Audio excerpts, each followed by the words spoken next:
Class কি চলতেছে? বুঝতেছি না কিছু।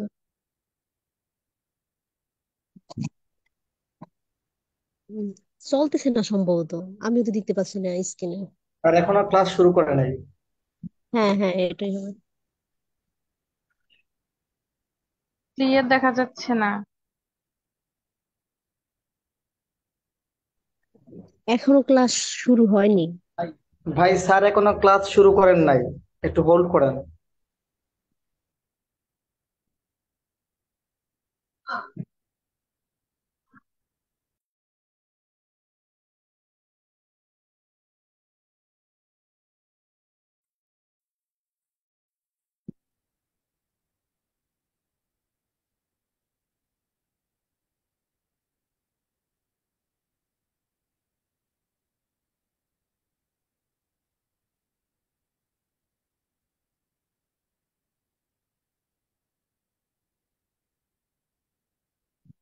দেখতেছি না, বুঝতেছিও না।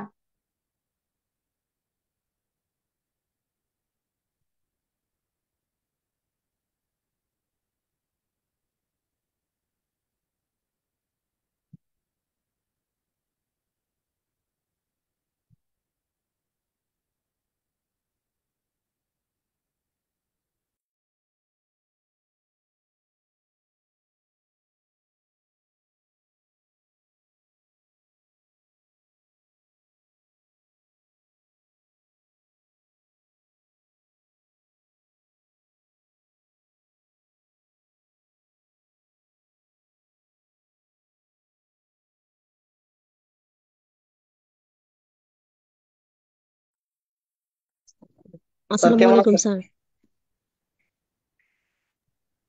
দেখেন তো আমার কথা শোনা যায় ঠিকঠাক? জি স্যার। ওকে। ওইখানে এই সমস্যা ছিল, সমস্যা আজকে কত আমাদের কোন যুগ? আসসালামু আলাইকুম স্যার। হ্যাঁ, ওয়ালাইকুম আসসালাম। ঠিক আছেন সবাই? জি স্যার। কত আমাদের আজকে? রোমান্টিক আছে তাই না? লিখেন।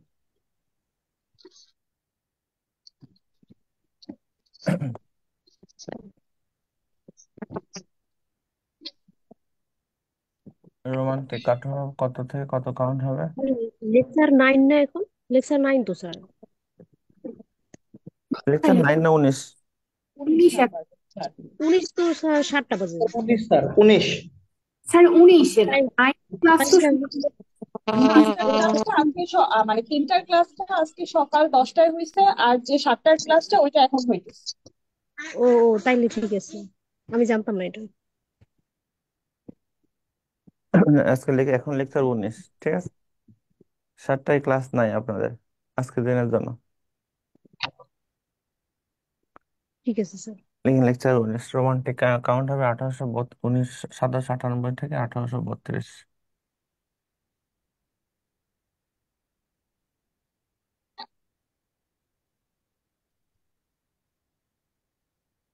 তাহলে বলেন, ইংরেজি সাহিত্যের সবচেয়ে ছোট যুগের নাম কি, যে যুগটা সবচেয়ে কম সময়ের যুগ, 34 বছরের যুগ? রোমান্টিক এজ কত থেকে কাউন্ট হবে? 1798 থেকে 1832। 1798 থেকে 1832। এখন শোনেন, এখান থেকে আমরা কয়েকজন পড়বো। লিখেন প্রথম রাইটারের নাম।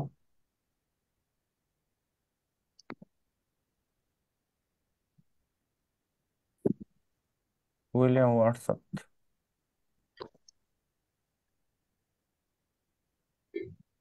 উইলিয়াম ওয়াটসনের জন্ম হলো 1770, মৃত্যু 1850। উইলিয়াম ওয়াটসনের নামের পাশে লিখবেন কিউ, যতগুলো কোটেশন দেওয়া আছে মুখস্থ করবেন বইয়ে। উইলিয়াম ওয়াটসনকে বলা হয় পোয়েট অফ নেচার, প্রকৃতির কবি। এখন রোমান্টিক যুগ মানে স্যার কি? এগুলো বলেন। বলেন। এই যুগের ক্যারেক্টারিস্টিক গুলো লাগবে না? না, এখানে তো স্যার কোনো বললে কারেক্টার নাই। একটু ভালো হতো। রোমান্টিক যুগে কোনো কারেক্টার নাই, ঠিক আছে। স্যার কি আমি বোঝাতে চেয়েছি বৈশিষ্ট্য যেটা। বৈশিষ্ট্য? এই যুগের বৈশিষ্ট্য জি love, sir, beauty, common people, common, এগুলো আসে না পরীক্ষায়। যেগুলো আসে না ওগুলো শিখে লাভ নাই, শুধু শুধু। আচ্ছা আচ্ছা। আর এটা লিটারেচার তো ইংলিশ স্টুডেন্টের মতো সব পড়া লাগে না, বিসিএস ঠিক আছে। পোয়েট অফ নেচার,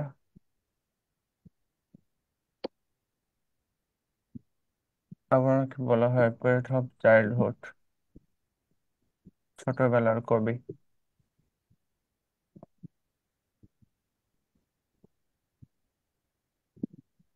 ওনাকে বলা হয় পোয়েট অফ প্যান্থিজম, সর্বের সর্বাত কবি, মানে ঈশ্বর সব জায়গায় নিহিত। আর ওনাকে অনেকে বলে পোয়েট অফ পলিথিইজম, বহু ঈশ্বরবাদ কবি। আবার ওনাকে অনেকে বলে পোয়েট অফ মনোথিইজম, এক ঈশ্বরবাদ কবি, পোয়েট অফ মনোথিইজম। ক্লিয়ার? তাহলে ঈশ্বর একজন, ঈশ্বর সব জায়গায় নিহিত, আবার বহুজনের মধ্যে ঈশ্বর নিহিত। একেশ্বরবাদ, সর্বেশ্বরবাদ, সর্বেশ্বরবাদ, বহু ঈশ্বরবাদ, এক ঈশ্বরবাদ, সবকিছুর কবি উইলিয়াম ওয়ার্ডসওয়ার্থ। উইলিয়াম ওয়ার্ডসওয়ার্থকে বলা হয় রোমান্টিক যুগের অগ্রদূত, pioneer of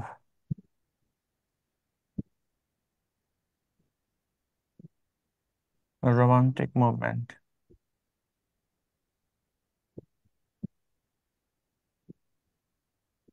pioneer of romantic movement. কেন বলা হয়? উনি সর্বপ্রথম রোমান্টিক শুরু করে, উইলিয়াম ওয়ার্ডসওয়ার্থ আর এস টি কোলরিজ। দেখেন, এটা হলো 1798 সালে, 1798 সালে দুইজন রাইটার, একজন হলো উইলিয়াম ওয়ার্ডসওয়ার্থ। উইলিয়াম ওয়ার্ডসওয়ার্থের কবিতা ছিল সেখানে 19টা। আর একজন writer, second writer, Samuel Taylor Coleridge, সংক্ষেপে আমরা বলি এস টি কোলরিজ। ওনার কবিতা ছিল 4টা। এই দুইজন মিলে একটা বই লেখে, সে বইয়ের নাম ছিল হলো preface to the lyrical ballads. এই স্যার বইয়ের উইলিয়াম মর্যাদা পর ব্র্যাকেটে কি লিখেছেন? 19, 19 মানে ওনার কবিতা ছিল 19টা। আমি শেষ করে পরে বলে দেবো। বলে 1798 সালে উইলিয়াম ওয়ার্ডসওয়ার্থ আর এস টি কোলরিজ একটা বই লেখে, সে বইয়ের নাম কি? Preface to the lyrical ballads. এই বইয়ে কবিতা ছিল কয়টা? 19 আর 4 কয়টা? 23টা। 19 আর 4 23।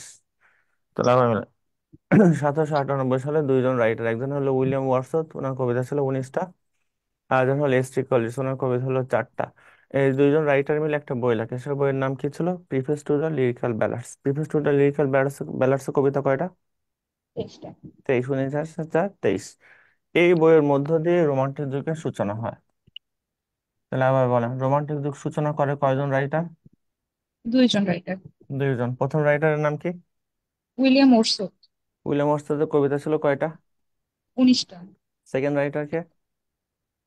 Samuel Taylor Coleridge. চল্লিশ। ওনার কবিতা ছিল কয়টা? 4টা। 4টা। এই দুইজন মিলে একটা বই লেখে, সে বইয়ের নাম কি? Preference to the lyrical preface to balance. The lyrical ballads. এখানে সর্বমোট কবিতা কয়টা? 23টা। 23টা। এই বইয়ের মধ্য দিয়ে রোমান্টিক যুগের সূচনা হয়। তাহলে বলেন, রোমান্টিক যুগের সূচনা করে কয়জন রাইটার? দুজন রাইটার। উইলিয়াম ওয়ার্ডসওয়ার্থের 19টা, আর এস টি কলিন্সের কয়টা? 4টা। চারটা। এই দুইজন মিলে একটা বই লেখে, সে বইয়ের নাম ছিল preface to the lyrical ব্যালাডস। Clear? এখন শোনেন, প্রিফেস টু দ্য লিরিক্যাল ব্যালাডস অনেকগুলো কোটেশন আছে, মুখস্থ করবেন মাস্ট। যেমন preface to the lyrical ব্যালাডস William Wordsworth বলছিল যে কবিতা সৃষ্টির প্রক্রিয়া হলো 4টা। কয়টা? 4টা। এটা হলো অবজারভেশন, রিকালেকশন, মেডিটেশন, কম্পোজিশন। কোনো কিছু প্রথমে দেখতে হবে, পরে সেটা নিয়ে চিন্তা করতে হবে, ধ্যান করতে হবে, সেটা নিয়ে লিখতে হবে।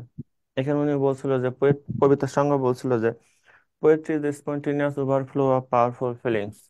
কবিতা হলো শক্তিশালী আবেগের স্বতঃস্ফূর্ত প্রবাহ। It takes it origin from emotion, এটার উৎপত্তি হয় আবেগ থেকে। রিকালেক্টেড ইন ট্রানকুইলিটি, যেটি আবার সংগ্রহ করা যায় যখন মানুষের মন স্থির থাকে। তাহলে কবিতা হলো শক্তিশালী আবেগের স্বতঃস্ফূর্ত প্রবাহ। এখানে উনি বলছিল স্যার যে, বুঝছেন কেন? বলেন। স্যার ব্র্যাকেটে যে 23টা ওটা বুঝি নাই, ওটা কি জন্য? Preface to the lyrical balance এর কবিতা ছিল 23টা। 23টার মধ্যে আমি উইলিয়াম ওয়ার্ডসওয়ার্থের কয়টা? 14টা। কই 14টা, 19টা। উইলিয়াম ওয়ার্ডসওয়ার্থের 19টা। রেস্টি কোলরিজের কয়টা? 4টা। 19 আর 4 যোগ করলে হয় কত? 23। 23। তাই তাহলে preface to the lyrical balance এর কবিতা ছিল কয়টা? 23। 23টা। তার মধ্যে উইলিয়াম ওয়ার্ডসওয়ার্থের কয়টা? 19টা। 19টা। আর রেস্টি কোলরিজের কয়টা? 4টা। সেই 4, 19 আর 4 যোগ করলে 23 হয়। তাই এখানে উনি বলছিল যে every great poet is a teacher, সব মহৎ কবি একজন শিক্ষক। এখানে উনি বলছিল যে poetry is the breadth and final spirit of knowledge, সব জ্ঞানের শ্বাস এবং নিঃশ্বাস হলো কবিতা। এখানে উনি আবার বলছিল যে come forth in the light of things, let nature be your teacher, প্রকৃতি মানুষের শিক্ষক হোক। এখানে উনার আরো বিখ্যাত কোটেশন ছিল যে the best portion of a good man's life is is little nameless unremembered act of kindness and love.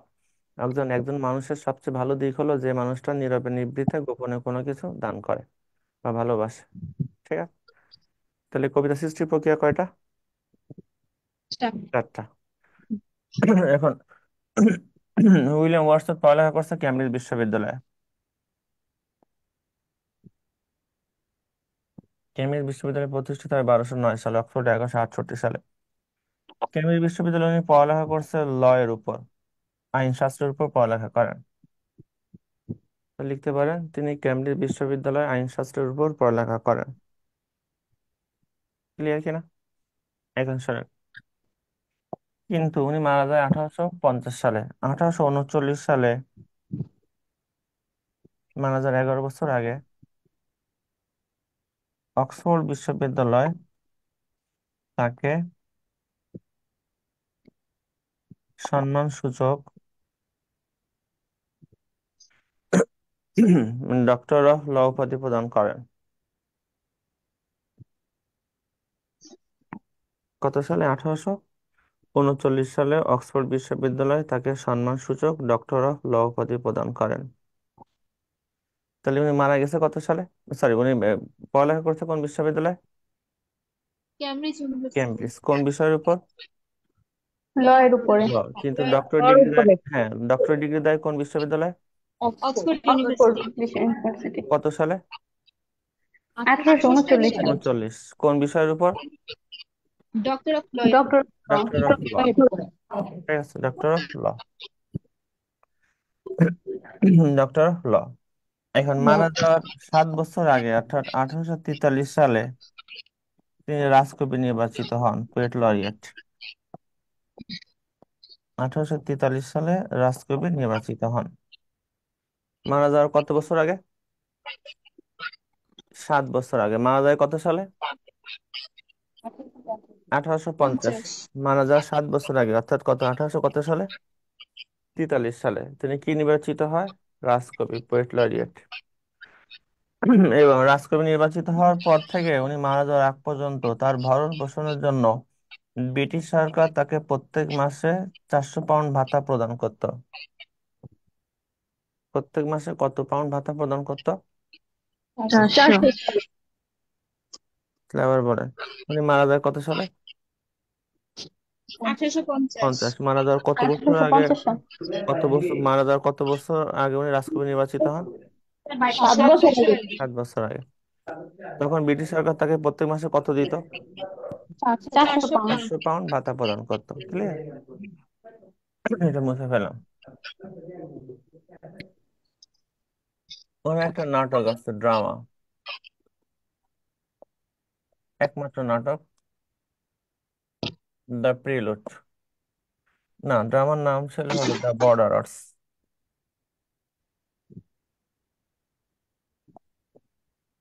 The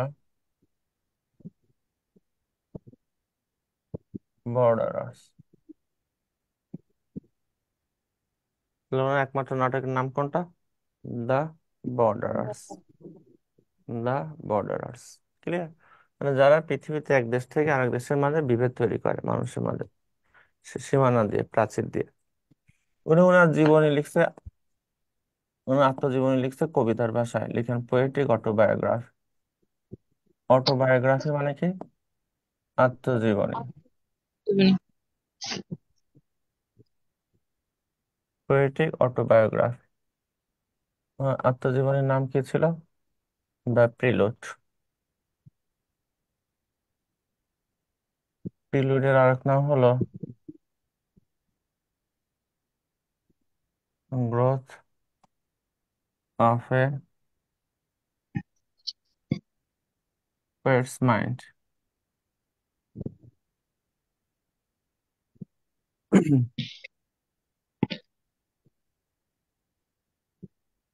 তাহলে ওনার আত্মজীবনীর নাম কি? দ্য প্রিলুড অথবা growth of A pets mind, মানে একজন কবির হৃদয় কিভাবে ধীরে ধীরে আস্তে আস্তে বিকশিত হয় সেই কাহিনী। এখন উইলিয়াম ওয়ার্ডসওয়ার্থ মূলত কিসের জন্য বিখ্যাত? নাটক তো একটা লিখছে, কবিতা। রোমান্টিক যুগে সবাই হলো কবিতার জন্য বিখ্যাত। সবাই রোমান্টিক যুগে সব বিখ্যাত কবিতা, জেন অস্টিন বাদে। প্রাইড অ্যান্ড প্রেজুডিস এর রাইটার। মুছে ফেললাম, কি কবিতা লিখছে দেখেন। পোয়েমস। প্রথম কবিতার নাম লিখেন Goody Blake.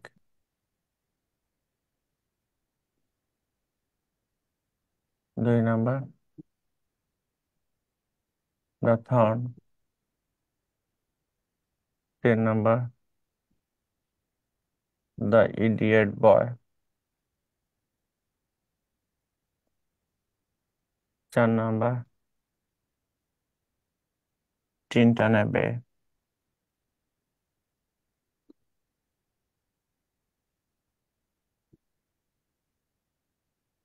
5 the daffodils.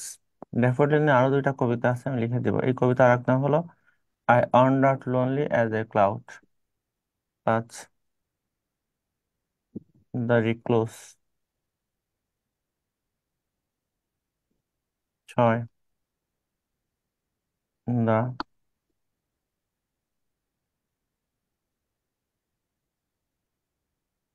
Excursion. 7 the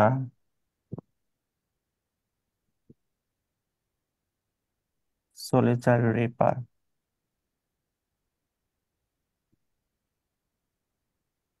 8 immortality অট।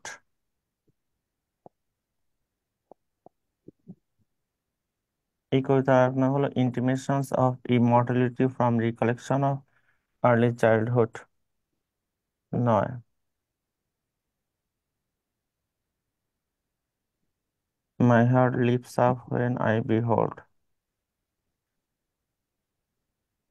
আমার হৃদয় নেচে ওঠে যখন আমি দেখি। My heart leaps up when I behold. 10 number দিয়ে লিখেন মাইকেল, জগৎ বিখ্যাত কবিতা। 11 rainbow. 12 Lucy poems. Lucy poems হলো এ সিরিজ অফ 5 পোয়েমস, 5টা কবিতা মিলে একটা কবিতা, ছোট একটা বাচ্চার জীবন নিয়ে। এ সিরিজ অফ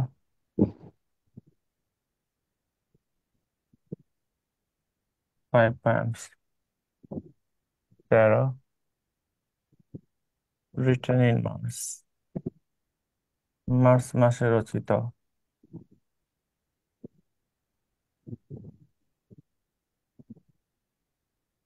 14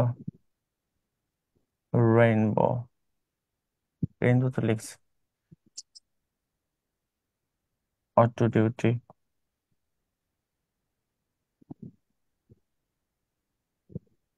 15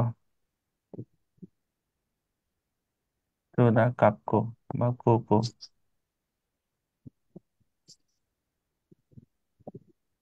ষোলো revolution and independence, Biplab and স্বাধীনতা।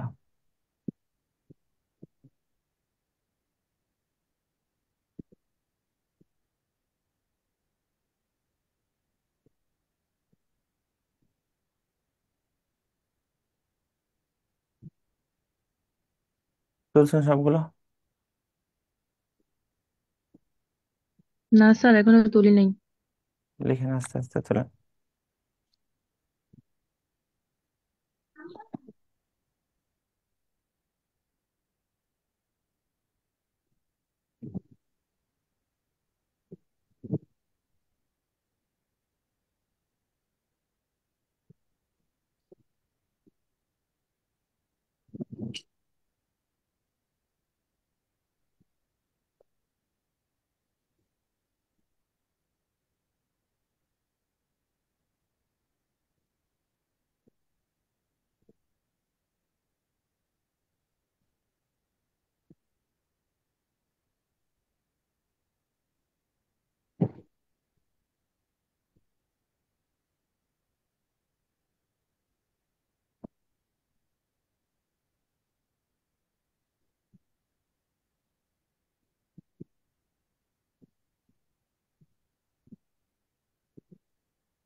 কিসের তোলা শেষ?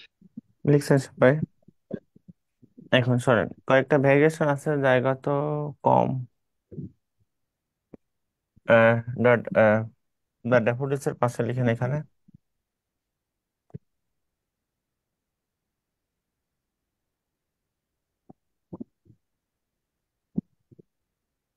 এটা আছে টু ড্যাফোডিলস কবিতা, বিখ্যাত কবিতা। এটা কে লিখছে? Robert Herrick. Hesperides, delight and disorder, night piece of Julia, his litany to the Holy Spirit. Robert Herrick. তারপরে একটা আছে শুধু ড্যাফোডিলস। শুধু ড্যাফোডিলস বিখ্যাত কবিতা। সর্বশেষ রাজকবি যে উনি লিখছিল টেড হিউস। টাড হিউস, উচ্চারণ হবে টেড হিউস। এতটুকু একটু লিখেন। ড্যাফোডিল দিয়ে আরো দুইটা কবিতা আছে, পাশে লিখেন।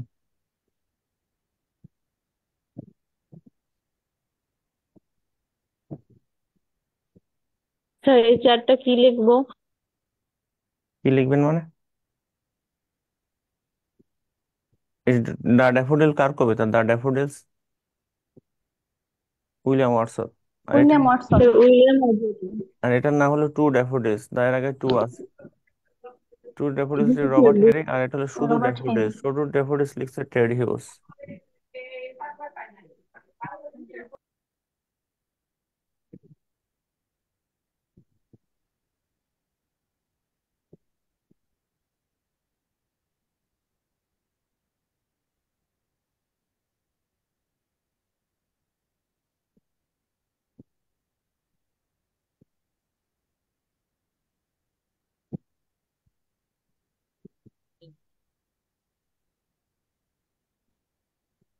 তোলা শেষ?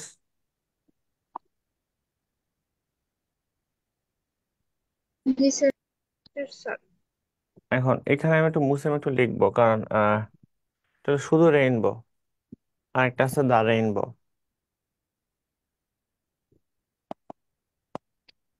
কোথায় মোছা যায়? আচ্ছা, মাই হার্ট লিপস আপ, এটা আমি একটু মুছে ফেললাম এই কবিতাটা।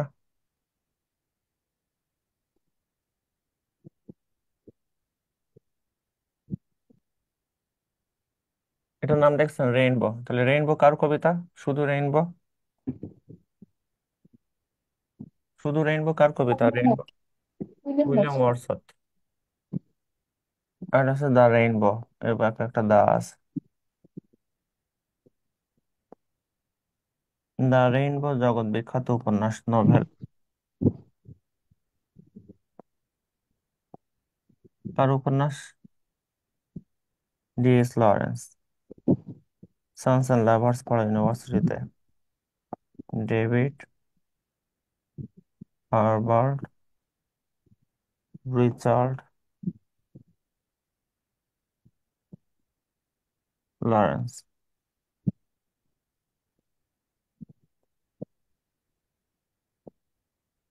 আর একটা আছে সেম একই নামে, দা রেইনবো।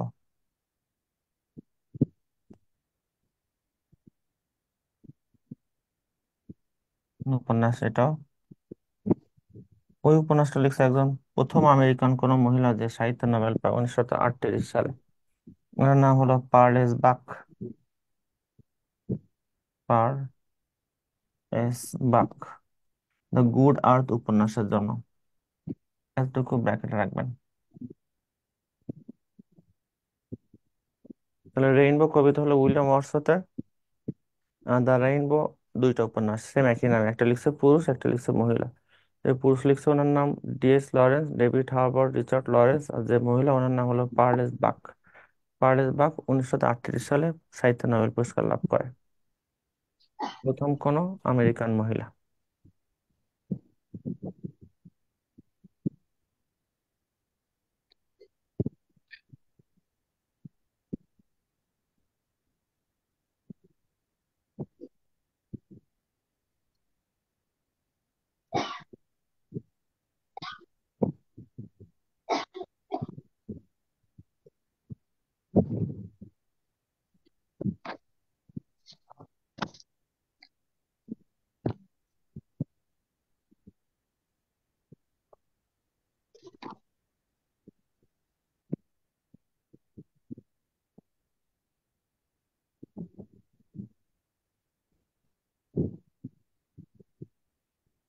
তোলা শেষ? জি স্যার।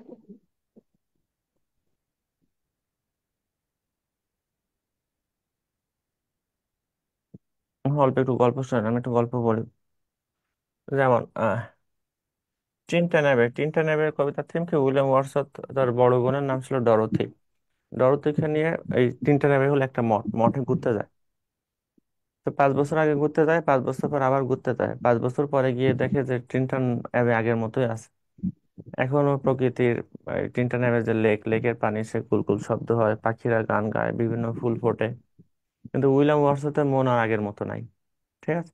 তখন তার মানে কি, প্রকৃতি ঠিকই থাকে কিন্তু মানুষের মন চেঞ্জ হয়। এখানে একটা বিখ্যাত লাইন ছিল, nature never betray the heart that loved her. অর্থাৎ যে হৃদয় প্রকৃতিকে ভালোবাসে সেই হৃদয়ের সাথে প্রকৃতি কখনো বেইমানি করে না। পৃথিবীর সবাই বেইমানি করলেও কে বেইমানি করে না?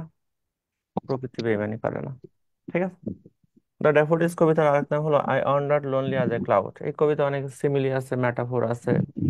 তো এখানে কবিতার প্রথম লাইন ছিল এরকম, I wandered lonely as a cloud that floats on high over valleys and hills. When all at once I saw a crowd, a host of golden daffodils beside the lake, beneath the trees, fluttering and dancing over the waves. অনেক সুন্দর সুন্দর line আছে। এই মাঝখানে একটা line ছিল, 10,000 saw at a glance। এটা হাইপারবোলার উদাহরণ। Tossing their heads on a sprightly dance. Then my heart with pleasure feels. Then my heart with pleasure feels and dances with the daffodils. এই কবিতার থিম কি? যে কবি বলতেছে ড্যাফোডিল হলো এমন একটা ফুল যে ফুল সকালে ফোটে সন্ধ্যার আগে ঝরে যায়। কবি বলতেছে যে তার মন যখন খুব খারাপ থাকে তখন সে যদি ড্যাফোডিল ফুল দেখে তখন তার মন মনে হয় ড্যাফোডিল ফুলের সাথে নেচে ওঠে। ড্যাফোডিল ফুলকে বলা হয় নার্সিসিস্ট ফ্লাওয়ার। একটা লম্বা কাহিনী আছে নার্সিসিস্ট। আমরা বলি না, নার্সিসিস্ট একটা শব্দ আছে ইংলিশে, যারা সবসময় নিজেকে নিয়ে ব্যস্ত থাকে, নিজের প্রেমে পড়ে, নার্সিসিস্ট ফ্লাওয়ার বলা হয়। বাংলাদেশে পাওয়া যায় না ড্যাফোডিল ফুল। তো আপনি যদি কাউরে ড্যাফোডিল ফুল একটা দেন, একটা দিলে বিচ্ছেদ। যদি দুইটা দেন, দুইটা দিলে মিলন। তাহলে জোড়ায় জোড়ায় দিতে হয় ড্যাফোডিল ফুল। ড্যাফোডিল ফুল দিলে দিতে হবে 2টা 4টা 6টা 8টা। বেজোড় দিলে বিচ্ছেদ। ঠিক আছে? এখানে লম্বা কাহিনী আছে নার্সিসিস্ট নিয়ে। নার্সিসিস্টের প্রেমে পড়ে প্রতিধ্বনি দেবী ইকো, এরকম অনেক কাহিনী। যাই হোক, এটা লাভ। যেমন, শুনবে নাকি কাহিনীটা? ড্যাফোডিলকে কেন নার্সিসিস্ট ফ্লাওয়ার বলা হয়? জি স্যার, শুনবো, বলেন স্যার। আর এটা হচ্ছে এক রাইটারি ক্লাসে একটা নার্সিসিস্ট বলি না আমরা, যারা সবসময় নিজেকে নিয়ে ব্যস্ত থাকে, নিজের প্রেমে পড়ে। তো নার্সিসিস্ট ছিল এক দেবত, একজনের নাম। তো নার্সিসিস্টের প্রেমে পড়ে প্রতিধ্বনি দেবী ইকো। আর প্রতিধ্বনি করলে যে ইকো ফেরত আসে না, প্রতিধ্বনি দেবী ইকো। ইকো নার্সিসিস্টের প্রেমে পড়ে। ঠিক আছে? কিন্তু নার্সিসিস্ট আবার ইকোকে ভালোবাসে না। তখন ইকো খুব কান্নাকাটি করে আর চিৎকার করে। তা আমরা যে কথা বললে, চিৎকার করলে যে প্রতিধ্বনি ফিরে আসে, ওটা কার প্রতিধ্বনি? ইকোর ইকো। প্রতিধ্বনি। ঠিক আছে? তখন ইকো প্রেমের দেবী যে ভেনাস বা অ্যাফ্রোডিটি, প্রেমের দেবীকে ইকো অভিশাপ দেয়। প্রেমের দেবীকে কাছে কমপ্লেন করে, সে নার্সিসিস্টকে অভিশাপ দেয়। কিভাবে অভিশাপ দেয়? সে প্রেমিক দেবীকে বলে যে ভেনাস তুমি এমন একটা কিছু করো নার্সিসিস্ট তো আমাকে ভালোবাসে নাই, নার্সিসিস্ট যেন জীবনে কোনোদিন কোনো মেয়ের প্রেমে পড়তে না পারে। ঠিক আছে। তখন প্রেমের দেবী ভেনাস সেই করে প্রার্থনা মঞ্জুর করে। কিভাবে মঞ্জুর করে? তো নার্সিসিস্ট একদিন শিকারে বের হয়। শিকার করতে গিয়ে এক সময় তার নিজের তীরের আঘাতেই তার হাতের এক পা ছিঁড়ে যায়। তখন নার্সিসিস্ট পানিতে নামে তার হাত ধোয়ার জন্য, রক্ত পানিতে মোছার জন্য, ধুয়ে ফেলার জন্য। তো পানিতে নেমে, পানি ছিল খুব স্বচ্ছ। তখন নার্সিসিস্ট ওই পানিতে নিজের চেহারা প্রথমে দেখলো জীবনে, নিজের চেহারা নিজেই প্রথমে দেখলো জীবনে প্রথমবার। তখন কোনো আয়না ছিল না, নিজের চেহারা নিজে দেখা যেত না। তো নার্সিসিস্ট নিজের চেহারা নিজে দেখে নিজেই প্রেমে পড়ে যায়, নিজের প্রেমে নিজে পড়ে গেল। সে দেখলো সে এত সুন্দর। তখন সে মনে মনে ভাবে আমি এত সুন্দর। ওই যে নিজের প্রেমে নার্সিসিস্ট পড়লো, ওর পর থেকে আর কোনোদিন কোনো মেয়ের প্রেমে পড়তে পারে নাই। তাহলে নার্সিসিস্ট কার অভিশাপে নিজের প্রেমে পড়ে? প্রতিধ্বনির দেবী ইকোর অভিশাপ। হ্যাঁ। ঠিক আছে। ওই জন্য ড্যাফোডিল ফুলকে কি ফুল বলা হয়? নার্সিসিস্ট। Nurses flower. কয়টা দিয়ে নার্সিস জোড়া দিতে হয় না বেজোড়? জোড়া দিতে হয়। জোড়া, বেজোড় দিলে বিচ্ছেদ। এখানে অনেক কাহিনী বুঝছি। ছিল, শোনেন। যেমন আমি শেষ করি। ইমর্টালিটি ওয়ার্ড কবিতার একটা বিখ্যাত লাইন ছিল যে কবি বলতেছিল যে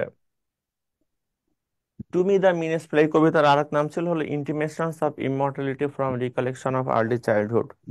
কবি বলতেছে to me the meanest flower that blows can give thoughts that do often lie too deep for tears. কি অসাধারণ লাইন! কবি বলতেছে আমার কাছে পৃথিবীর সেই তুচ্ছ ফুল, খুব নগণ্য ফুল, যে ফুলের নাম কেউ কোনোদিন জানে না, সে ফুলের হাসিও আমার কাছে পৃথিবীর শ্রেষ্ঠ হাসি। দেখছেন? আপনি দেখবেন ফুল, কবি দেখতেছে হাসি। ঠিক না? সবার চোখ কি সমান? তাহলে সবার চোখ একই রকমই, কিন্তু এক একজন এক এক জিনিস দেখে, যার যেটা দরকার সে সেটাই দেখে। যেমন আপনি দেখবেন কয়লা, আরেকজন হয়তো যে বিজ্ঞানী সে মনে করবে দেখবে ভবিষ্যৎ হীরা। আপনি দেখবেন গরু, যে কষায় সে দেখবে মাংস। কি, তাই না? স্যার সাউন্ড আসছে না, স্পিকারের হয়তো সমস্যা হয়েছে। কি বলেন? আমি তো ঠিক মতো দিচ্ছি। ঠিক আছে স্যার, সাউন্ড আসতেছে। ঠিক আছে তো।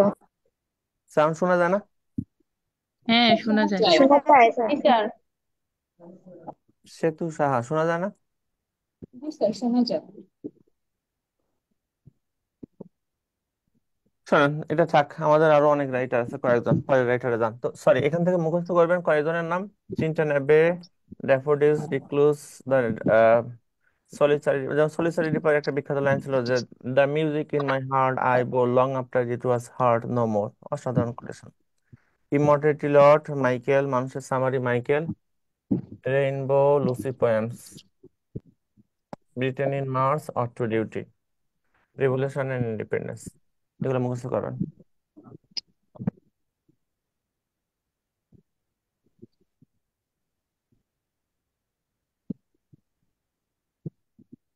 লিখছেন সবাই? পরে দেখে নিন। কি স্যার? কি বলছেন? যেগুলো মুখস্থ করবো ওগুলো একটু দাগাইনি। দেন, ডাক দেন, স্ক্রিনশট দেন।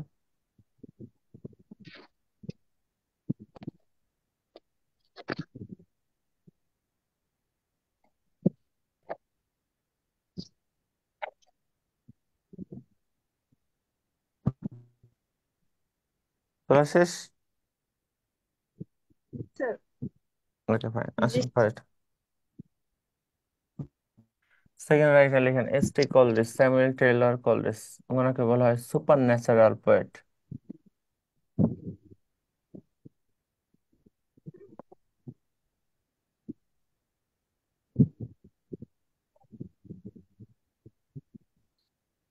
একটু মানে একটু ফাস্ট লিখেন যতটুকু হয়।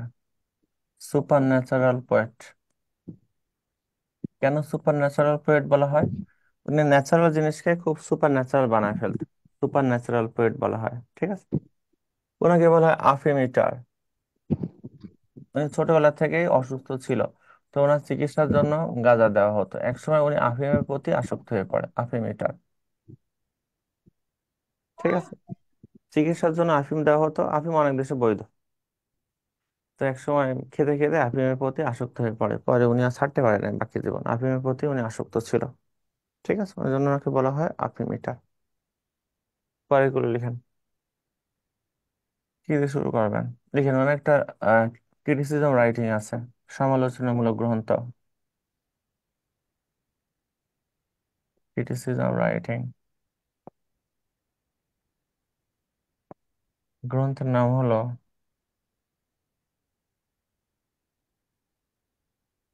বায়োগ্রাফিয়া লিটারিয়া। বায়োগ্রাফিয়া মানে বায়োগ্রাফি, লিটারিয়া মানে লিটারেচার, মানে সাহিত্য জীবন। এটা 24 খণ্ডে বিভক্ত, 24 চ্যাপ্টার্স। বায়োগ্রাফিয়া লিটারিয়া। বায়োগ্রাফি মানে বায়োগ্রাফি, লিটারিয়া মানে লিটারেচার, মানে সাহিত্য জীবন। মানে এটা প্রথম 13 খণ্ডে শুধু দার্শনিকতা করছে, ফিলোসফি দেখাইছে। 14তম খণ্ডে বায়োগ্রাফি লিটারিয়ার ভূমিকা লিখছে। 15তম খণ্ডে উইলিয়াম শেক্সপিয়ারের বিভিন্ন জিনিসের বর্ণনা করছে। 16তম শতাব্দীর সাথে ও বাকি শতাব্দীর রাইটারের মধ্যে কিছু কিছু রাইটারের তুলনা করছে। এগুলো আসে না, পরীক্ষা লাগবে না, জাস্ট এতটুকুই জানেন। বায়োগ্রাফি লিটারে কয় খণ্ডে বিভক্ত? 24 খন্ড। 24 খণ্ডে। এখানে দুইটা বিখ্যাত কোটেশন আছে, কোটেশন দুইটা বইয়ে নাই, যেহেতু বইয়ে নাই লিখে রাখেন। প্রথম কোটেশন ছিল,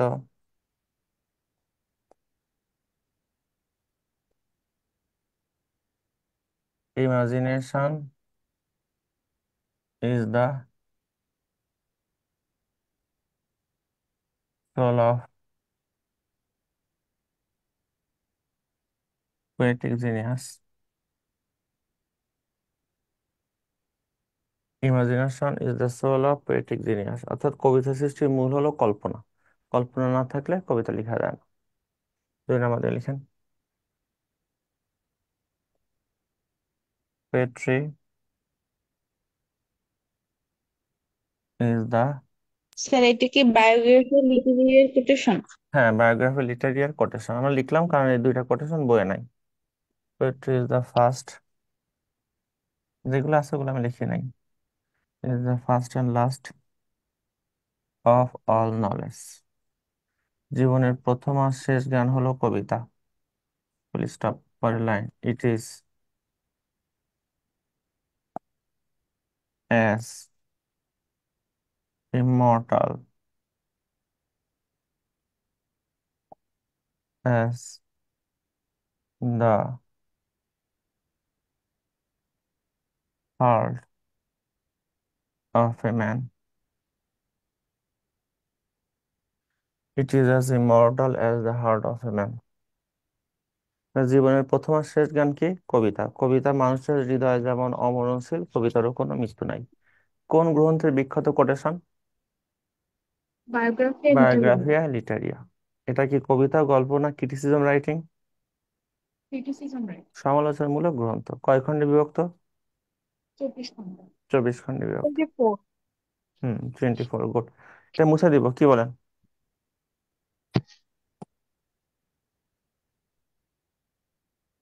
তো সামান্য রয়েছে। ঠিক আছে, এবার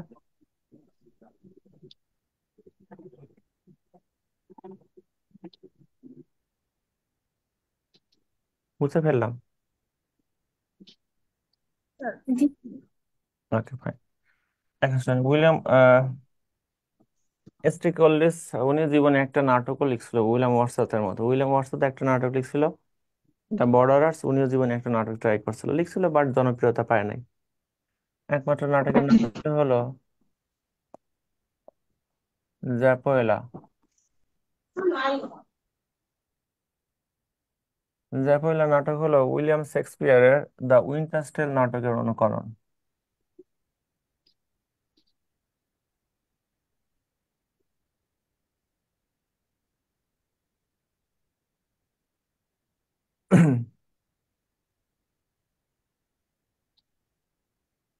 তাহলে ওনার একমাত্র নাটকের নাম কি? চ্যাপলিয়া। পয়লা। জ্যাপোয়েলা। জ্যাপোয়েলা এটা কোন নাটকের অনুকরণ? শেক্সপিয়রের উইন্টার টেল নাটকের। শেক্সপিয়ারের কমেডি হলো 15টা, ট্র্যাজেডি হলো 12টা, আর ঐতিহাসিক নাটক হলো 10টা, সর্বমোট 39টা নাটক। 37টা পাওয়া গেছে, আর পাওয়া যায় নাই হলো দুইটা। কোন দুইটা পাওয়া যায় নাই? দ্য হিস্ট্রি অফ কার্ডেনিও, এটা লাভ লেবার্স ওন। যাই হোক, এটা লাগতেছে না। তাহলে জ্যাপোয়েলা উইলিয়াম শেক্সপিয়ারের কোন নাটকের অনুকরণ? দ্য উইন্টারস টেল। এখানে শোনেন, উনি কি ছিল? তিনি ব্যক্তিগত জীবনে পাবলিক সেক্রেটারি অফ মাল্টা ছিলেন। পাবলিক সেক্রেটারি অফ মাল্টা ছিলেন। তিনি ব্যক্তিগত জীবনে পাবলিক সেক্রেটারি অফ মাল্টা ছিলেন। মাল্টা একটা স্বাধীন দেশ, ইউরোপের একটা সেনজান কান্ট্রি, রাইট? চলে শেষ। জি স্যার। পরে লিখেন, উনি যা লিখছেন সব হলো কবিতা, পোয়েমস।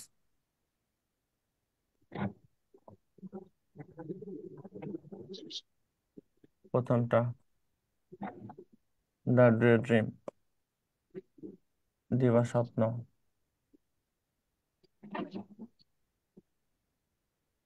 লিখছেন the day dream.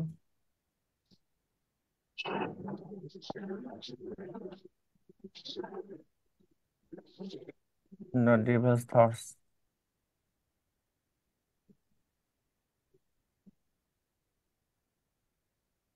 The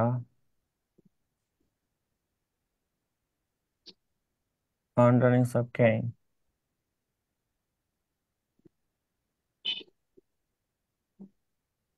the তাহলে একটু দুই নাম্বারটা একটু বলবেন। দ্য ডিভিলস, শয়তানের চিন্তা ভাবনা। The devil's thoughts apostrophe, the devil's thoughts. আরেকটা আছে দ্য ডিভিলস ডিসাইপল, শয়তানের অনুগত। একটা বিখ্যাত নাটক, জাজ বার্নার্ড শাহ নাটক। জাজ বার্নার্ড শাহ 1925 সালে সাহিত্য নোবেল পুরস্কার লাভ করেন। দ্য ওয়ান্ডারিংস অফ কেইন, 4 নম্বর দিয়ে লিখেন। The religious musings, 5। The suicide arguments, শুধু সুসাইড নামে একটা জগৎ বিখ্যাত উপন্যাস আছে, আহ, ডেভিড ইমেল দুর্খেমের উপন্যাস, সুসাইড, আত্মহত্যা। The suicide arguments.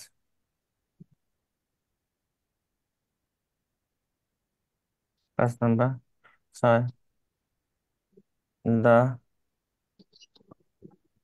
Or to departing years, the destiny of the nations, জাতিগুলির ভবিষ্যৎ। The destiny of the nations. 7 number. Ode to departing years.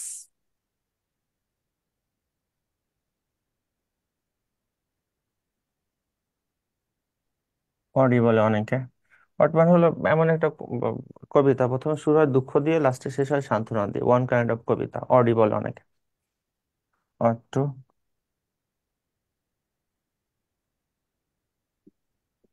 Departing years.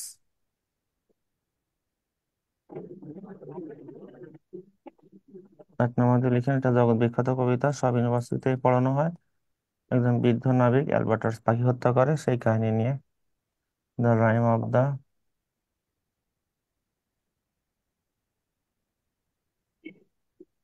Ancient Marina.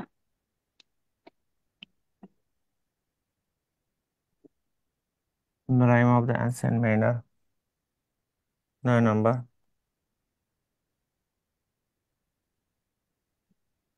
Kubla Khan, Kubla খানও পড়ায় সব university. 10, the nightingale. Ode nightingale হলো John কিটসের কবিতা, semicolon.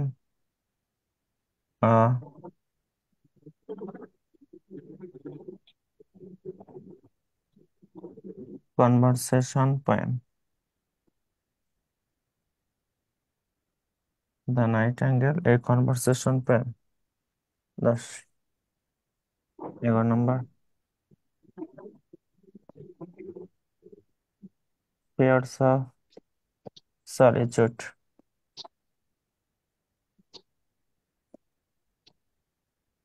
11। 12 number দিয়ে লিখেন। ডিজেকশন, সেমিকোলন, অ্যানাওডি বা অট, 13 নম্বর ক্রিস্টাবেল। তাহলে মাইকেল ছিল হলো উইলিয়াম মাইকেল হলো উইলিয়াম ওয়ার্ডসওয়ার্থের কবিতা, আর ক্রিস্টাবেল হলো এস.টি. কোলরিজের কবিতা। ফিয়ার্স অফ সলিচুড, বানানটা একটু নিচের দিকে দাঁড়ান, একটু এটাই করে দিচ্ছে।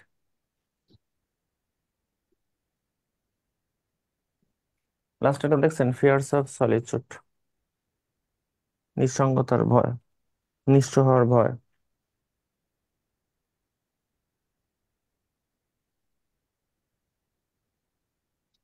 তোলা শেষ?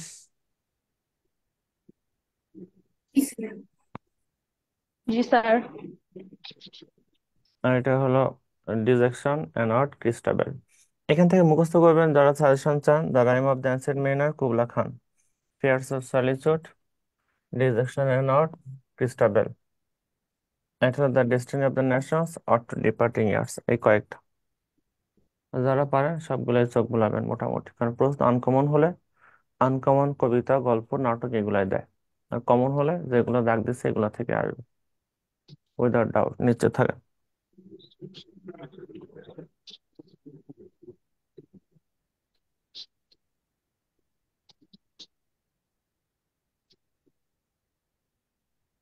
তাহলে শেষ?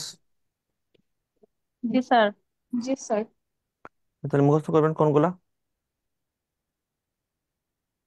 যারা সাজেশন চান কোনগুলো মুখস্থ করবেন? The Destiny of the The Nation, Destiny of the Nation, The Rime of the Ancient Mariner, ancient mariner, ওই বৃদ্ধ নাবিক, এটা অ্যালবার্টাস পাখি হত্যা করো। Kubla Khan, Kubla Khan, Fears Fears of of Solitude, Seven. Dejection and Wood. Orchid Christabel. হুম।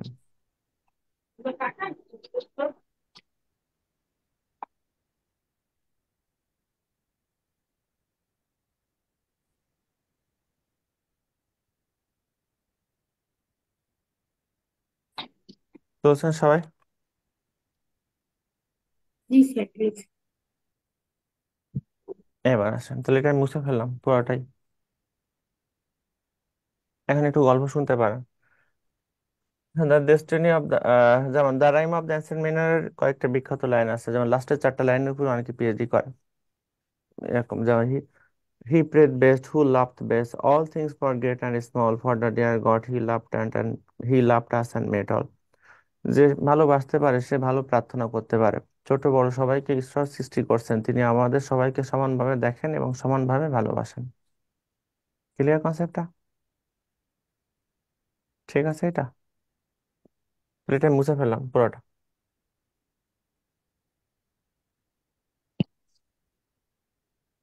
এটা কি ঠিক আছে কিনা সবাই? তাহলে এখান থেকে এই কয়টা মুছে করে আমি গল্প একটু কম বলি, তাহলে আমার আরো কিছু রাইটার আছে। যেমন পরে লিখতে পারেন আপনি জন কিটস, কিটস দিয়ে শুরু করেন।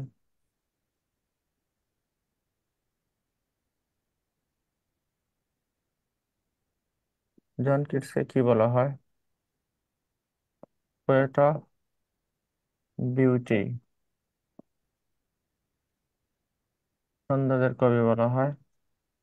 অনেকে বলে poet of Poet of Sense. সেন্সুয়াসনেস, আবার অনেকে বলে এ ডেট হন্টেড পোয়েট। একটু লিখেন। আবার অনেকে বলে দ্য ইয়ংগেস্ট পোয়েট, English. সবচেয়ে কম বয়সে মারা যায়। কতটুকু লিখেন দেখি? The youngest poet. দাঁড়ান একটা দেখি, কালকে কি ক্লাস অফ?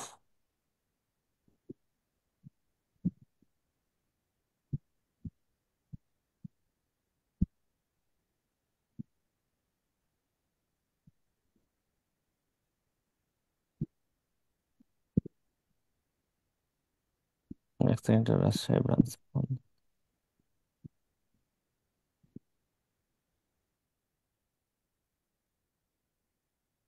তাহলে সৌন্দর্যের কবি বলা হয় কাকে?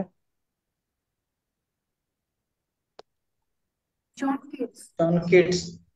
সেন্সুয়াসনেস, সেন্সুয়াসনেস মানে কোনো কিছু সুন্দরভাবে ভাষায় ফুটিয়ে তোলা। সেন্সুয়াসনেস বলা হয় কাকে? John Keats. Death haunted poet বলা হয় কাকে? John Keats. সবচেয়ে কম বয়সে মারা যায় কে? John Keats. মানে উনি ছোটবেলা থেকে ছিল অসুস্থ, মৃত্যু সবসময় ওনাকে তাড়িত করতো, ওই জন্য ওনাকে বলা হয় ডেট হান্টেড পোয়েট। দাঁড়ান এক সেকেন্ড, আমি একটু ফোন দিতে আসছি। তাহলে জন কিটস কত বছর বয়সে মারা যায়? 26 বছর। পাশে লিখেন 26 বছর বয়সে মারা যায়। 26 বছর বয়সে মারা যায়।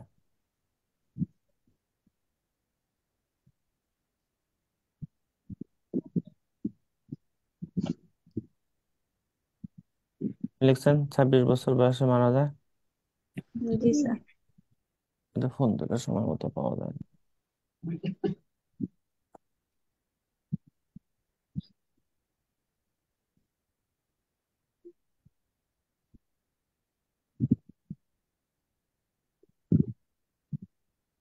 পরের গুলো লিখেন। আহ ওনার জীবনের প্রথম কবিতার নাম লিখেন, ফার্স্ট পোয়েম।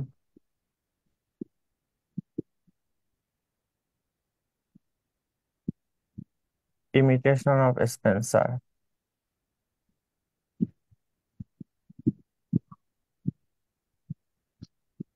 ইমিটেশনস of Spenser. এটা 18 বছর বয়সে প্রকাশিত হয়, ওনার বয়স যখন 18 বছর। লিখেন 18 বছর বয়সে প্রকাশিত হয় ইমিটেশন অফ স্পেন্সার। 18 বছর বয়সে প্রকাশিত হয়।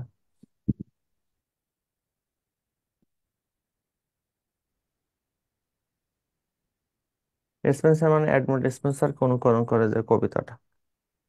ওনার বয়স যখন 18 বছর তখন প্রকাশিত হয়। এডমন্ড স্পেন্সারকে কি বলা হয় মনে আছে? কবিদের কবি, পোয়েটস পোয়েট। 2 নম্বর দিয়ে লিখেন সেকেন্ড গুলো। ওনার প্রথম সনেট, ফার্স্ট সনেট। প্রথম সনেটের নাম লিখেন on first looking champions. Into. হ্যাঁ, গুড। আপনার নাম কি চেঞ্জ করছেন নাকি? না, না। না। On first looking into Chapman's Homer. George Chapman সর্বপ্রথম হোমারের ইলিয়াড আর অডিসি গ্রিক থেকে ইংরেজি ভাষায় অনুবাদ করে, সেই কাহিনী নিয়ে অনেকটা। On first looking into Chapman's Homer. এখন শোনেন, জন কিটসের কবিতায় আপনি অনেক গ্রিক সাহিত্য পাবেন, গ্রিক মিথোলজি। ওনার কবিতায় আপনি 3টি বৈশিষ্ট্য পাবেন। একটা হলো হেলেনিজম। হেলেনিজম মানে হলো গ্রিক সাহিত্য।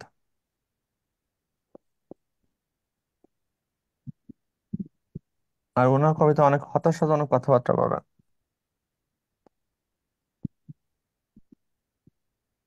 Negative capability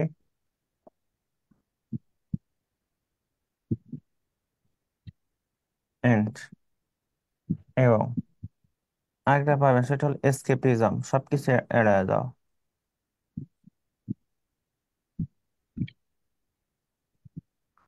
Hellenism, negative capability, escapism. Hellenism, Hellenism মানে কি? Greek mythology, Helen of Troy. Hellenism বলতে বোঝায় আমার গ্রিক সাহিত্য। ওই যে হোমারের চ্যাপম্যানের যে হোমার ইলিয়াড ও ওডিসি অনুবাদ করে, এই সমস্ত অনেক কিছুই পাবেন ওনার কবিতা। হতাশাজনক কথাবার্তা পাবেন, কারণ উনি ছোটবেলা থেকে ছিল খুব অসুস্থ। আহ ওনার চোখের সামনে বাবা মারা যায়, ভাই মারা যায়, ওনার প্রেমিকা ওনাকে বারবার রিফিউজ করে। এই সমস্ত কারণে ওনার জীবনের প্রতি বিতৃষ্ণা চলে আসে একসময়। উনি আর বাঁচতে চায় না। তো ওনার চিকিৎসার জন্য ব্রিটিশ সরকার ওনাকে একবার ফ্রান্সও নিয়েছিল। তো ডাক্তার ওনাকে আফিম খেতে নিষেধ করে। উনি গোপনে গোপনে প্রচুর আফিম খেত। এই কারণে ওনার মৃত্যু আরো ত্বরান্বিত হয়। জন কিটস 26 বছর বয়সে মারা যায়। 26 ইয়ার্স। ঠিক আছে। স্যার, চ্যাপম্যানসের পরের লেখাটা দেখা যাইতেছে না। Homer, Homer, HOMER, Homer. দেখা গেছে এবার? জি স্যার। হোমার। Okay fine.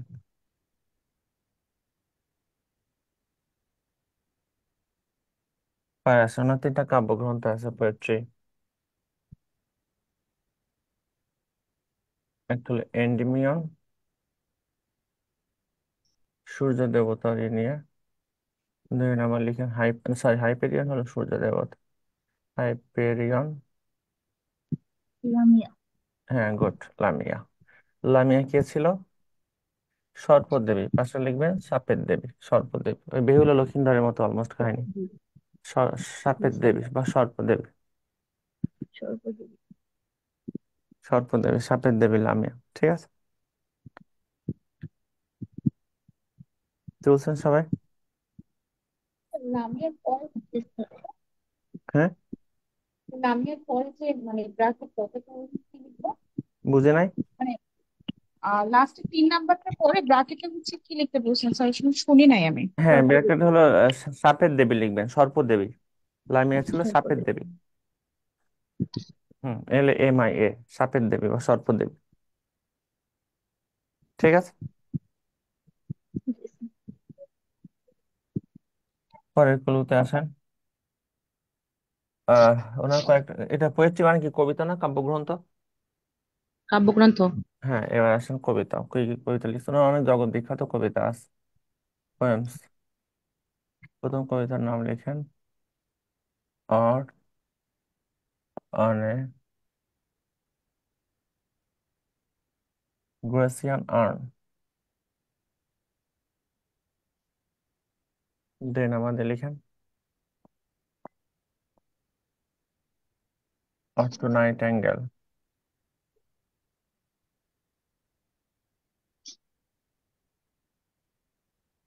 তিন নাম্বার অর টু আটাম।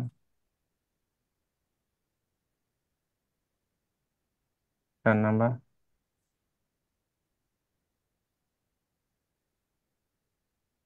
আর্ডান মিলানকলি, দুঃখ নিয়ে কবিতা। পাঁচ অর টু সাইকি। সাইকি ছিল দুঃখের প্রতীক। ছয় অর টু ফ্যান্সি। ফ্যান্সি মানে অস্বাভাবিক কল্পনা। সাত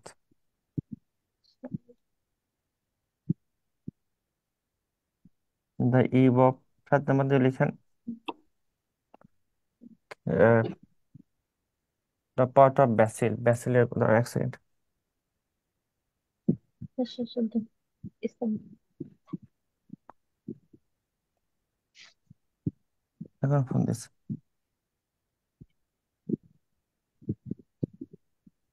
দাঁড়ান এক সেকেন্ড।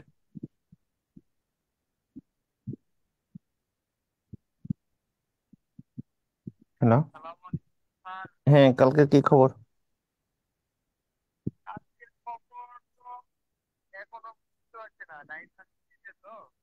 তা আমি রওনা দিব তো, জানান তাড়াতাড়ি একটু।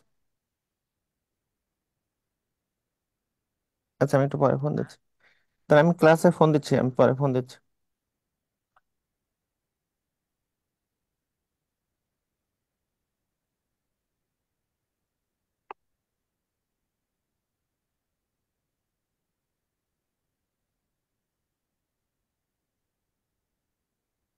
ইসাবেলা, একটা জগৎ বিখ্যাত প্রেমের কাহিনী ইসাবেলা। এর আরেক নাম ছিল দ্য পট অফ ব্যাসিল, ব্যাসিলের গুণ। এটা আমার প্রেমের কাহিনী একটা, the pot of basil. 8 number the eve of Saint Agnes. The eve of Saint আগনেস।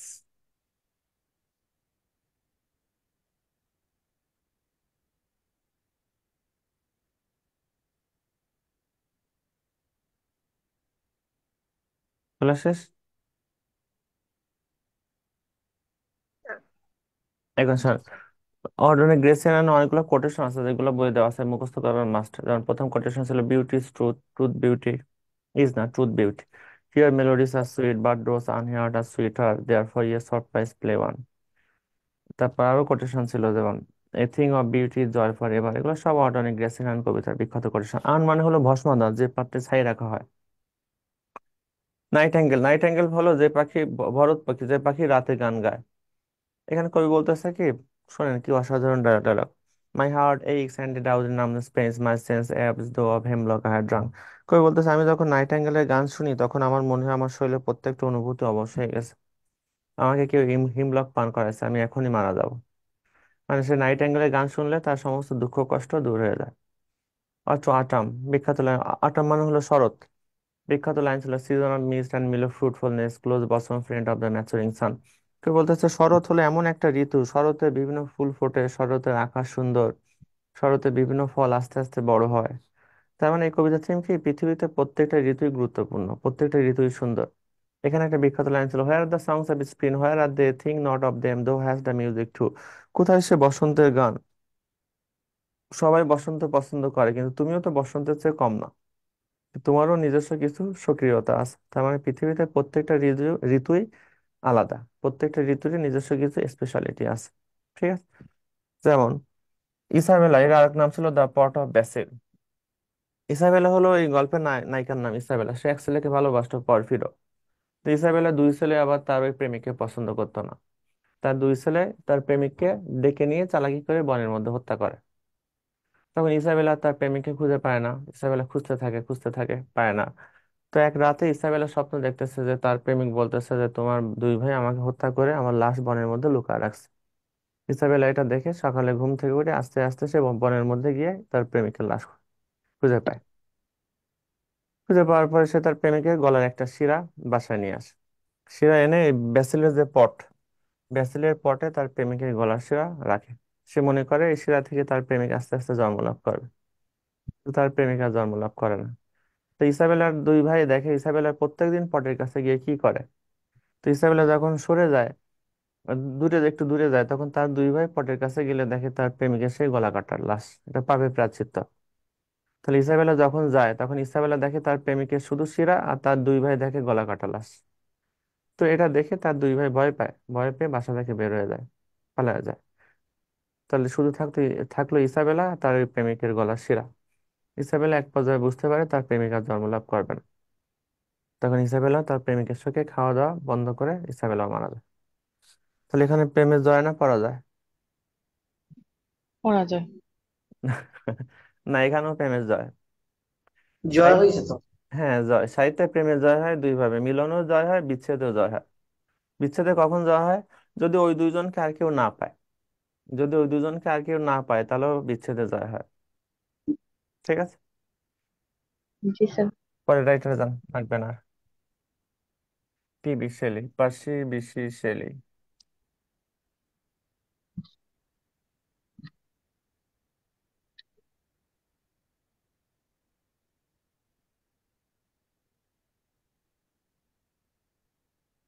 Shelley মারা যায় কত বছর বয়সে?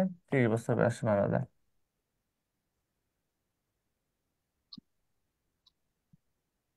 শেলিকে বলা হয় কি, রিভলিউশনারি পোয়েট, বিপ্লবী কবি। বিদ্রোহী কবি না, কিন্তু বিদ্রোহী কবি হলো বায়রন। রিভলিউশনারি পোয়েট বলা হয় ওনাকে। আবার বলা হয় poet of hope and regeneration, আশা এবং পুনরুদ্ধারের কবি। শেলির কবিতা পড়লে আপনি বাঁচার আশা পাবেন। Poet and hope and regeneration. ওনাকে আবার বলা হয় বাতাসের কবি, পোয়েট অফ উইন্ড, ওয়াইন্ড। কারণ ওনার ম্যাক্সিমাম কবিতায় বাতাস আছে। আবার ওনাকে বলা হয়, অনেকে বলে লিরিক্যাল পোয়েট, মানে ওনার কবিতায় ছন্দে খুব মিল ছিল, খুব ভালো ছন্দ লিখত। লিরিক্যাল পোয়েট বলা হয়। বিপ্লবী কবি, আশা পুনরুদ্ধারের কবি, বাতাসের কবি, বা লিরিক্যাল পোয়েট, মানে ওনার কবিতায় ছন্দের ভীষণ মিল। Lyrical poet. এখন শেলি তো জানেন, শেলি তার বন্ধু সহ নৌকাডুবিতে মারা যায়। শেলির প্রথম ওয়াইফের নাম ছিল ম্যারি শেলি। প্রথম ওয়াইফের সাথে শেলি যখন ছাড়াছাড়ি হয়ে যায়, তখন শেলি আবার বিয়ে করে। সেকেন্ড ওয়াইফের সাথে ওনার ছাড়াছাড়ি হয়ে যায়, কারণ শেলির সেকেন্ড ওয়াইফ বুঝতে পারে যে শেলির মনের মধ্যে এখনো তার প্রথম ওয়াইফ রয়ে গেছে। এই কারণে সেকেন্ড ওয়াইফের সাথেও তার ছাড়াছাড়ি হয়ে যায়। ঠিক আছে, এখন কি দিয়ে শুরু করবেন? শেলির একটা অসমাপ্ত গ্রন্থের নাম লিখেন, আনফিনিশড রাইটিং, যেটা উনি শেষ করতে পারে নাই, শেষ করার আগে উনি নৌকাডুবিতে মারা যায়। আনফিনিশড রাইটিং, এটার নাম ছিল বিজয়, দ্য ট্রাম্প, TRIUMPS, দ্য থ্রেম। বিজয় লিখার আগে উনি মারা যায়। দ্য থ্রেম,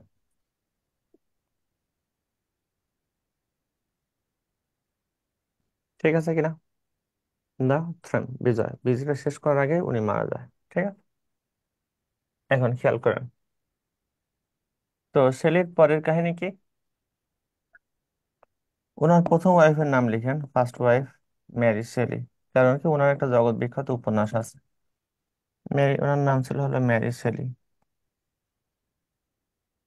শেলির প্রথম ওয়াইফের নাম, তো প্রথম ওয়াইফের একটা জগৎ বিখ্যাত উপন্যাস আছে, ওয়ানলি নোভেল, সেটার নাম ছিল ফ্রাঙ্কেনস্টাইন। ফ্রাঙ্কেনস্টাইনের আর এক নাম হলো দ্য মডার্ন প্রমিথিয়াস।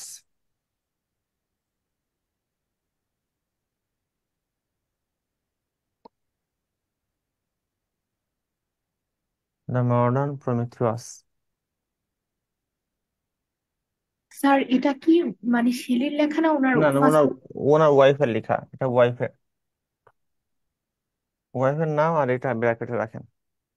প্রমিথিয়াস বা মডার্ন ফ্রাঙ্কেস্টাইন বা মডার্ন প্রমিথিয়াসের থিম কি?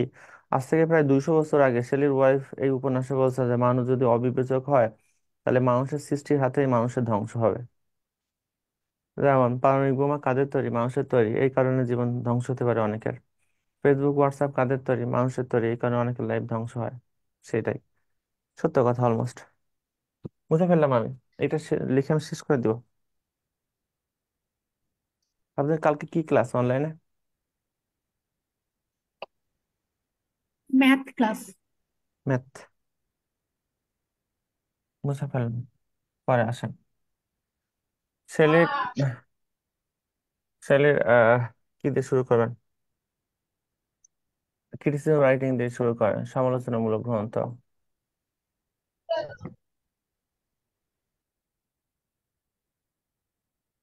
নাম ছিল the defence of poetry, study of poetry, the defence of poetry.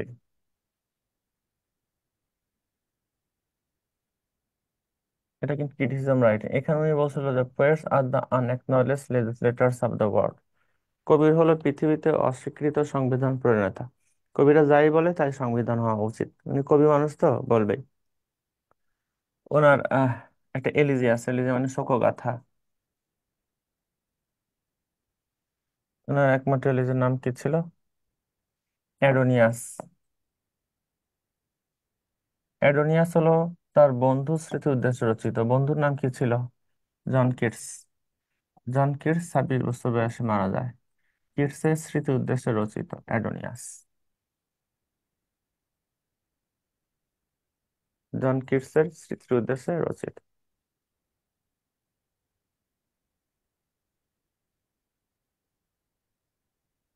ঠিক আছে, অ্যাডোনিয়াস। এটা কি কবিতা, গল্প, নাটক না এলিজি? এলিজি, এলিজি হলো শোকগাথা, ওয়ান কাইন্ড অফ কবিতা। কখন রচিত হয়? কেউ মারা গেলে কারো স্মৃতি উদ্দেশ্যে রচিত হয়। পরে লিখেন শেলের কি আছে আর। শেলে একটা ক্রিটিসিজম, ডিফেন্স অফ পোয়েট্রি। উনি আরো একটা কবিতা লিখছিল উনি ইউনিভার্সিটিতে থাকা অবস্থায়, দ্য রিভোল্ট অফ ইসলাম, ইসলামের বিপ্লব। এই কবিতা, sorry, the necessity of atheism, নাস্তিকতার প্রয়োজনীয়তা। উনি একটা বিখ্যাত essay, the necessity of atheism, the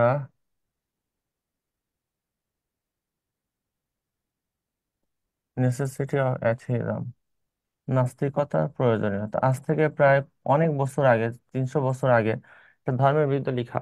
যেখানে ধর্মের বিরুদ্ধে কথা বলা অলমোস্ট ছিল ব্লাসফেমি। ঠিক আছে, ঈশ্বরদ্রোহিতা। তো সেই সময়ে বসে উনি এই গ্রন্থ লিখছে, দ্য নেসেসিটি অফ অ্যাথিজম, নাস্তিকতার প্রয়োজনীয়তা। এই গ্রন্থ লেখার কারণে ওনাকে অক্সফোর্ড বিশ্ববিদ্যালয়ে বহিষ্কার করে, ওনার ছাত্রত্ব বাতিল হয়। তখন ইভেন অলমোস্ট উনি ইংল্যান্ড থেকে মনের দুঃখে কষ্টে ফ্রান্সে চলে আসে। তো ফ্রান্সে এসে শেলি দুইটা নাটক লিখছিল, ড্রামা।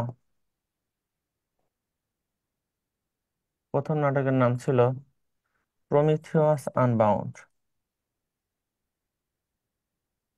প্রমিথিয়াস ছিল আগুনের দেবতা। প্রমিথিয়াস তার নিজের জীবন মানুষের কল্যাণে উৎসর্গ করে। প্রমিথিয়াস আনবাউন্ড। দুই নম্বরের নাম ছিল সেন্সি। প্রমিথিয়াস আনবাউন্ড আর সেন্সি। এগুলো কি কবিতা, গল্প না নাটক? নাটক। নাটক। ঠিক আছে, বুঝে ফেললাম আমি এতটুকু। আপনাদের ওইদিকে কি অবস্থা আন্দোলনের? কে কোন জায়গা থেকে আছেন? কোঠা কোঠা বিরোধী।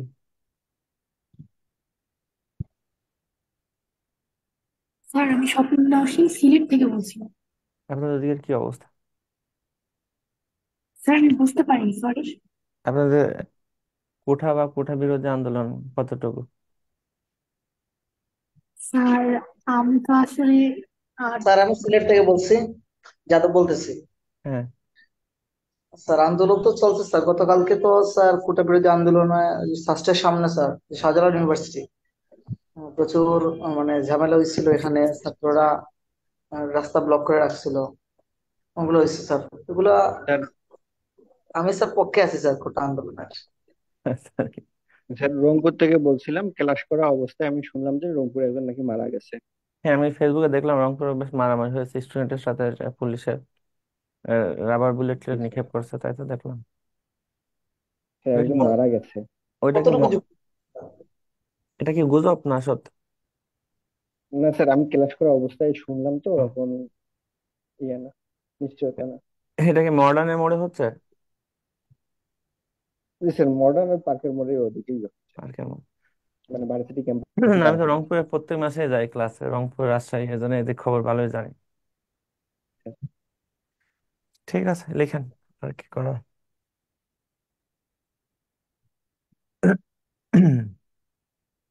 লিখেন শেলির কবিতা, পোয়েমস। প্রথম কবিতার নাম লিখেন ode to the west wind, পশ্চিমে বায়ু।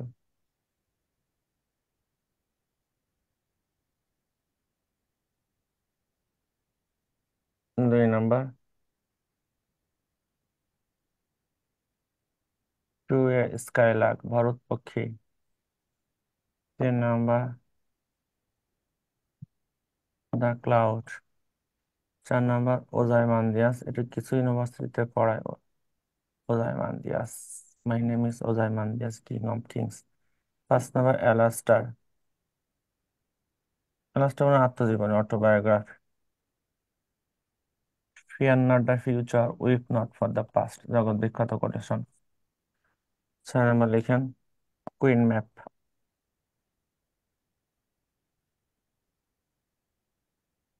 সবচেয়ে বড় কবিতা, লং পোয়েম, দীর্ঘ কবিতা।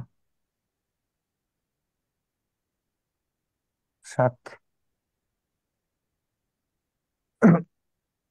সাত নম্বর দিয়ে লিখেন when soft voices die, যখন আর মিষ্টি কথায় কাজ হয় না।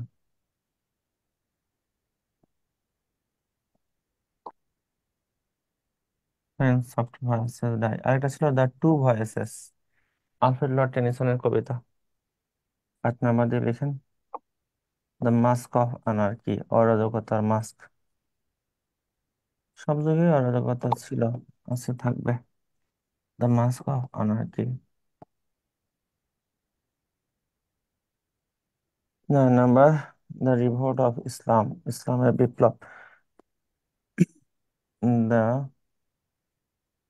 Revolt of Islam. আপনাদের 47-এর জন্য এখান থেকে চারজনই আনা। এখানে মুখস্থ করবেন সব, কারণ শেলি কিডস বাদ দেওয়ার সুযোগ নাই।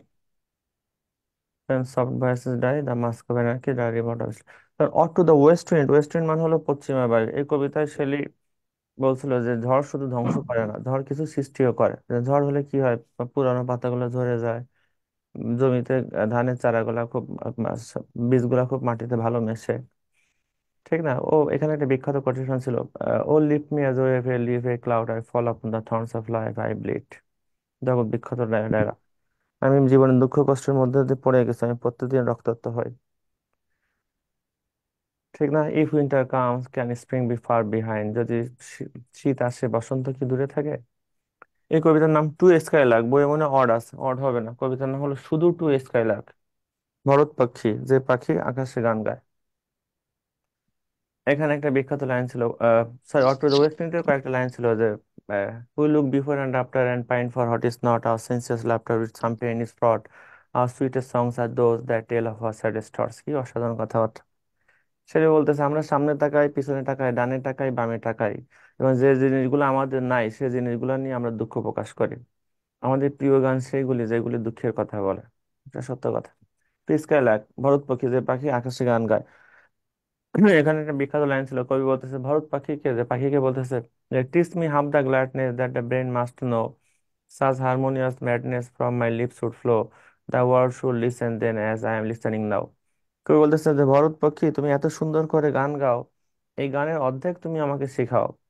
এই অর্ধেক গানও যদি আমি পৃথিবীর মান এই এই গান অর্ধেক গানও যদি আমি পৃথিবীর মানুষকে শোনাতে পারি, তাহলে পৃথিবীর মানুষ সমস্ত দুঃখ কষ্ট ভুলে সারাদিন তোমার গান শুনবে।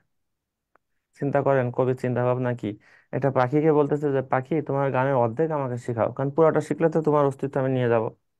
এই অর্ধেক গান যদি আমি দুনিয়ার মানুষকে শোনাতে পারি, তাহলে পৃথিবীর মানুষ সমস্ত দুঃখ কষ্ট ভুলে সারাদিন তোমার গান শুনবে। বুঝছেন মানে? ওজাইমান্দিয়াস, ওই যে ফিরাউন, ওই খ্রিস্টান ইহুদিদের ফিরাউনের নিয়ে রচিত রামস টু। এখানে একটা বিখ্যাত লাইন ছিল ওজাইমান্দিয়াসের, যে my name is Ozymandias, king of king, look on my words, here my hand spare. তার মানে কবি বলতেছে যে মানে ওজাইমান্দিয়াস ছিল একজন শাসক, উনি মারা যাওয়ার পরে ওনার প্রাসাদের সামনে ওনার একটা মূর্তি স্থাপন করা। তো মূর্তিটা আস্তে আস্তে ভাঙা শুরু করছে। কবি বলতেছে যে পৃথিবীর মানুষ তোমরা দেখো, আমার নাম ছিল ওজাইমান্দিয়াস, আমি ছিলাম রাজাদের রাজা, আমার ছিল পৃথিবীর সবচেয়ে বেশি ক্ষমতা এবং চরম হতাশাজনক। মানে উজাইমান্দিয়াস মারা গেছে, এখন আর ওনার কোনো ক্ষমতা নাই। তার মানে এই কবিতার থিম কি, পৃথিবীতে ক্ষমতা খুব ক্ষণস্থায়ী, ক্ষমতা চিরস্থায়ী না। আর অনেক কাহিনী কিচ্ছা ছিল, আজকে এতটুকু থাক। কারো কোনো প্রশ্ন থাকলে বলেন, না থাকলে শেষ। যে কোনো রাইটার নিয়ে প্রশ্ন করতে পারেন, না হলে শেষ। আছে কোনো প্রশ্ন? সবাই সাবধানে থাকেন, যেখানে থাকেন সাবধানে থাকেন। স্যার ভালো থাকেন। হ্যাঁ, ঠিক আছে, ভালো থাকেন, ঠিক আছে, আল্লাহ হাফিজ। আসসালামু আলাইকুম স্যার। ওয়ালাইকুম আসসালাম।